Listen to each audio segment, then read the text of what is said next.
Turning to the wash-up now from the UN Climate Summit in Egypt, there is a deal to fund developing countries that are vulnerable to the impact of climate change, but no additional promises to reduce fossil fuel use. Claudia Long is at Parliament House for us this morning. Claudia, good morning. So how's Australia involved in the Climate Fund? Good morning, Michael. Well, our Climate Change and Energy Minister, Chris Bowen, has been at COP around the negotiating table around this, and we've had pretty much one of the biggest developments out of a COP since 2015, the Paris Agreement. There's now a loss and damage fund that's going to be established to help developing countries respond to disasters that are basically being accelerated by climate change, fires, floods, things like that.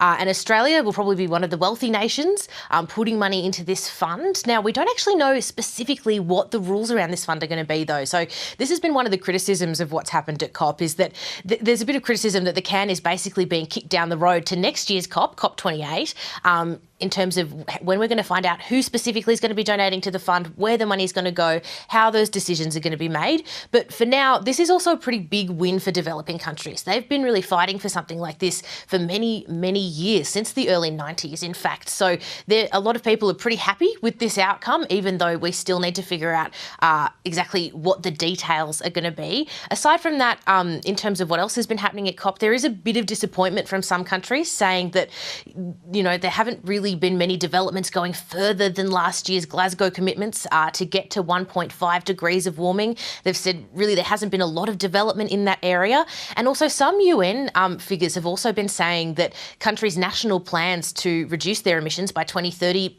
aren't adding up. They're saying, show us you're working out. How are you going to get to your emissions goals by 2030? Because right now they're not seeing what they need to see in terms of how people are going to meet those, or how countries rather are going to meet those goals. OK, let's come back to domestic politics. You're about to embark there in Canberra on the last scheduled fortnight of sittings, but we may see at least the Senate sitting a bit longer. What's going on there?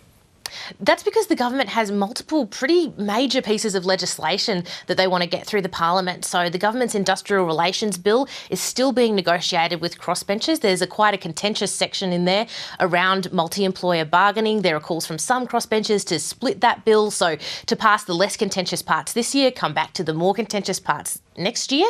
That's not something the government seems particularly keen on. And there's also the National Anti-Corruption Commission legislation before the parliament as well, something that independents have either been campaigning on for a number of years in the parliament, or they made it a big part of their May election campaign. So two really big pieces of legislation that the government says they want to get through before Christmas, but it looks like it's going to be a pretty packed 2 weeks. They are considering extra sitting days, possibly an extra sitting week. We heard about that a little bit earlier from the government's leader in the Senate, Katie Gallagher. Burt continues to talk to all members of the crossbench who are wanting to engage. It's obviously coming to the Senate. We've got a packed fortnight of legislation to get through. It's going to be a pretty wild ride in the Red Chamber this fortnight, I think. The government's leader in the Senate, Katie Gallagher there. And Michael, it sounds like we're in for a pretty big sitting week here in Canberra. Yeah, it's very busy dash to Christmas in Canberra, that's for sure. Claudia, thank you.